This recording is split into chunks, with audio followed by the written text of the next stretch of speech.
Hello everyone, and today we're not going to be doing a face cam video because I pretty much got a really shitty haircut over the weekend. So if you're wondering why this video is not a face cam video, that is why, but don't worry, they should be returning in a few days. But that is besides the point, guys, because today I want to talk to you about the Infinite Warfare beta and overall just give you guys a review slash rant, because before this video goes any further, it's really not looking good in my opinion. I really am struggling to find good things and things I like about the Infinite Warfare beta. But as you guys can tell at the beginning of the video, you saw some tweets by some people that I found on Twitter saying that they liked Infinite Warfare, or they loved the beta and they can't wait for the game to come out. 10 out of 10 obviously, and I don't know if those people were paid by Activision or Infinity Ward to say that, or maybe they just genuinely like the beta. Now guys, don't get me wrong, I would love to like Infinite Warfare, I would love to love Infinite Warfare. I don't want to hate on it because, just because of bandwagon. I want to like Infinite Warfare because obviously Call of Duty is my favorite franchise, and I don't want to be playing a game that I hate. So yeah, this video is going to be broken down into some segments, basically explaining and giving you guys a review of how I feel about the Infinite Warfare beta. And just from the get-go, I honestly think it is probably, and I really don't want to say this, but I think it's probably one of the worst betas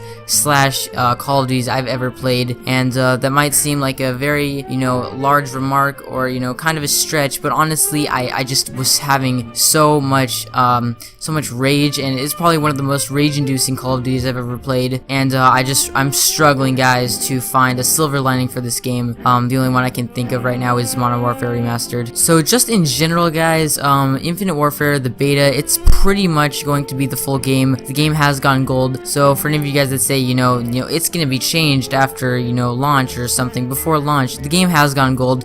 They shipped it out to Sony and Microsoft to be, just reviewed and stuff. So the game is done. It is done. The only thing they can do is probably like a day one download, which pretty much every Call of Duty does now. So just keep in mind that this is pretty much the real game. And speaking of this being the real game, it reminds me exactly like Ghosts and Black Ops 3 combined. It is essentially a hybrid of Ghost and Black Ops 3. And take with that what you will. I mean, Ghost is looked on as probably the worst Call of Duty in history. Everyone hates that game. Black Ops 3 is pretty mediocre, I think, in terms of, community feedback. Nothing like Black Ops 2 or, MW2. But yeah, just kind of a mediocre, futuristic game and the worst Call of Duty ever. So it's not looking too good right away. And overall, like I said, it is one of the most rage-inducing Call of Duties I've ever played.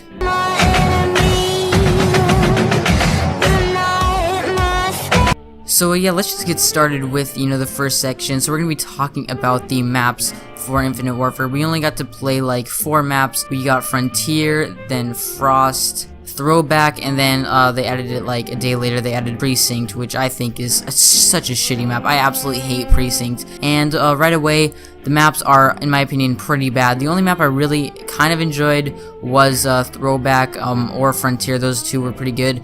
But Frost and Precinct, I think, are probably one of the worst maps I've ever played. Precinct reminds me exactly of Downturn from MW3, which probably was the worst map in that game. And I feel like Infinity Ward has such a hard time making good Call of Duty maps. They just always seem to have, troubles with, how lane movement works, the flow of the game. And for speaking of the flow, guys, it is, I don't know why I think this, but I think it is one of the fastest Call of Duties I have ever played in my life, because I don't know how many times I've died from getting shot in the back. The enemies always come around and kill me from the back, and it's just unbelievably fast. The boost in this game charges slower, but overall, the amount of, spawn trapping, or not spawn trapping, but, getting killed from behind, flanking, it's unbelievable. And I feel like to do good in this game, you just have to be constantly running. You can't really camp. You just gotta be constantly running, and it's pretty awful. I just hate having to do that, having to just, continuously check behind me. And if I check behind me, they're gonna be behind me again. So it's just really unbelievable. I feel like the maps in this game really suck, and the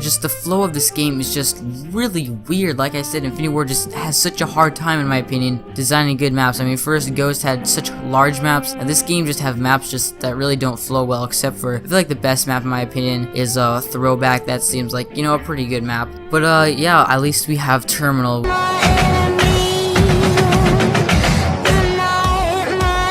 Okay, next up, guys, let's talk about the huge subject of the weapons in Infinite Warfare. First off, sniping is back. I don't know how many times I've been killed by a sniper just sitting. I've been, you know, barrel stuffed. I've been quick scope. It's back, guys. If you guys like sniping, which seemed to be pretty absent from Black Ops 3, then it's back. You have much more aim assist. I just feel like to ADS it takes way too long. Even if you have quick draw, it just takes way too long because you can get quick draw on your sniper rifles. It just takes way too long to ADS. But aside from that, aim assist is pretty good in this game, and I feel like snipers will have a pretty good fun time with this game. I hate being sniped, so that was pretty annoying. Just getting like I turn a corner and I get sniped. It's pretty awful. But aside from the sniping, they also have the energy weapons, which unlike the past Call of Duties, they don't like overheat or any of that. They just essentially regenerate your ammo except from your reserve. So you have to have ammo in your magazine, and you can't have it like, you know, regenerate it in your reserves. If you don't have any ammo in your reserves, then it's not going to generate. So you gotta be wary of your ammo consumption. I recommend running like fusion mag or any of that stuff to, you know, help cut down on just running out of ammo. But the guns in this game, I don't really like them at all. Like, I hate to just keep nitpicking at this stuff, but I really don't like any of the guns. The only guns I really like are the NV4 assault rifle, which is like the first unlock, and I guess maybe like the Vector or the Type 2. But other than that, the other guns just, they really don't have, I feel like they don't have a purpose. There's no AK except for maybe the Volk, which is like the last, you know, gun you lock in the assault rifles, which wasn't available in the beta. I feel like the weapon balancing is just so awful in this game. With Black Ops 3, you have like, you know, your 3-round burst gun, your fast firing low damage gun, your high damage low fire rate gun, your AK variant, you know, your semi-auto gun, and it's just, for Infinite Warfare, it's completely off. It's just, you have like a fast firing gun that, you know, splits into akimbo pistols, which is cool, but it's very weird. The 3-round burst gun, the R3K, absolutely sucks. I don't like that gun at all. The K-bar, which is like your fast firing, another fast firing low damage gun, is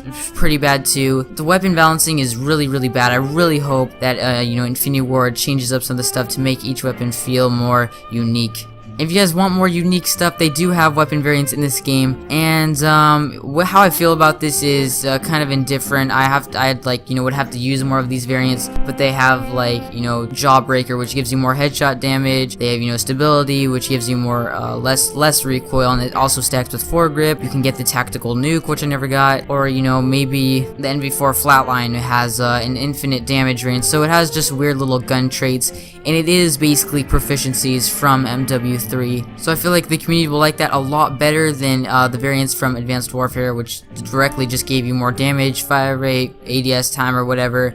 So the variants are pretty weird in this game, but you know, I'd have to use them to give you guys more of a review of that. Now, also, supply drops are back, but it's not as bad as before, because you can also earn this thing like currency called salvage, which I'm pretty you guys have heard of. You just earn the game and then you can buy your variant. But the trick is here, you gotta buy every variant before, you know, the epic variant to get that. So if you, let's say you want like the Ripper, which is the epic variant of the RPR Evo, you'd have to buy the common, the rare, the legendary, and then the epic. So it takes an insanely long time. And I knew they'd pull some bullshit. I knew Activision wouldn't let us off the hook that easy. And aside from earning, you know, salvage, which is, you know, kind of slow, you get extra if you have the season pass. But you can also get keys, which unlock, you know, supply drops, or you can just spend money, obviously. But the keys you earn insanely slow. Like, I earned them very slowly. I've noticed that you earn them a lot more slowly than the crypto keys from Black Ops 3. So, you know, Activision, they're appearing to give us like a little leeway with earning salvage, but it's still pretty bullshit what they've done to make us unlock every other gun for, you know, the epic variant. So yeah, guys, that just concludes it with the weapons. I just feel like way more weapon balancing to make each gun feel more unique, and you know, variants are back, and supply drops are back, no surprise.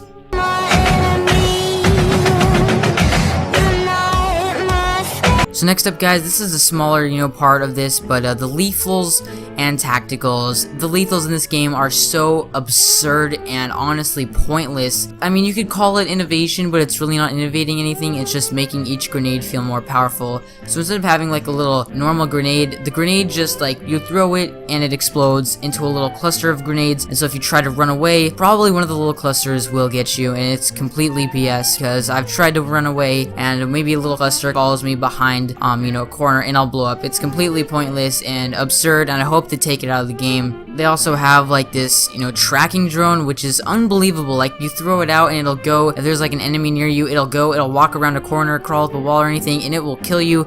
It'll like bury into the ground and it will blow up and kill you. It's completely awful. Like the grenades are so overpowered. I hope they just take out all of this stuff and just add in a frag and a semtex and a combat knife. And not to mention the combat knife, or what it's called in this game, the biospike. It actually explodes upon impact. So again, all of this stuff is not very innovative. It's just giving every lethal more blast radius and more overall damage, which I think is just awful. Okay, so as I'm recording this, I've kind of realized that this review is like, or rant, it's already over 10 minutes, and I still have a lot of shit to talk about, so it's probably going to be like a 20-minute long video. So that is just, I think, in my opinion, like way too long of a video for you guys, and that is why I'm going to be cutting it half right here, and we're going to be continuing with the second part of the video tomorrow. So hopefully you guys can understand, because I mean 20 minutes, it's a pretty long time for a video, and I think it would just be, you know, better to split it up. So we're gonna end it here, guys, but tomorrow we're gonna be talking about like score streaks, combat rigs, connection overall, and just the rest of the, you know, the shit I have to say about this game, because like, you know, you start talking about it and you can't stop for like 20 minutes, which is pretty unbelievable. But anyways, guys, thank you for so much for watching, and as always, guys, have a great rest of your day. You know, make sure to check back tomorrow for the second part of this video, and yeah, later.